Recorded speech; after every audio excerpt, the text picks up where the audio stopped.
দেখুন কি করেছে দেখুন। হ্যাঁ, ফোন করুন ফোন করুন।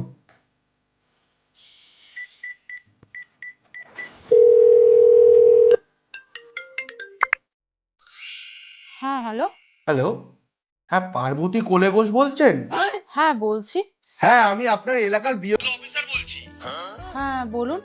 আচ্ছা, আপনি যে ফর্মটা ফিল আপ করেছেন, আপনার নামের নিচে এপিক নাম্বার, তারপরে আত্মীয় নামের জায়গায় লিখেছেন সুশান্ত বোস, তাই তো? হ্যাঁ, উনি আমার হাজবেন্ড হন। আচ্ছা, তাহলে এখন আপনার পুরো নামটা কি? আসলে আমার শ্বশুরবাড়ির টাইটেল বোস, তাই এখন আমার পুরো নাম পার্বতী কোলে বোস। হ্যাঁ, আপনার নাম পার্বতী কোলে, আর আপনার বোসের সাথে বিয়ে হয়েছে, তাই আপনার পুরো নাম হচ্ছে পার্বতী কোলে বোস। সে ঠিক আছে, তাতে আপনি যেখানে ইচ্ছা বসুন, আমার কোনো যায় আসে না। কিন্তু আপনি স্বামীর নামের নিচে সম্পর্কে লিখেছেন শুধুমাত্র রাতে।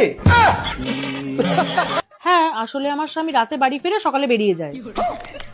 হ্যাঁ, রাতে আপনার স্বামী বাড়ি ফেরে আর সকালবেলা বেরিয়ে যায়, তাই আপনাদের সম্পর্ক শুধুমাত্র রাতে? আচ্ছা, আপনারা কি করেন বলুন তো? হ্যাঁ, আপনারা কি ইয়ার্কি মারছেন? আগের দিন একটা মহিলা সম্পর্কের জায়গায় লিখেছে খুব একটা ভালো নয়। হ্যাঁ, তো সেই কথাগুলো আমাকে বলছেন কেন? আচ্ছা, আপনারা কি চ্যাংরামো করছেন?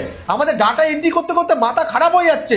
কালকে 12টা থেকে 3টের মধ্যে বিএলও অফিসে আসবেন, নাহলে আপনাকে বাংলাদেশ পাঠিয়ে দেবো।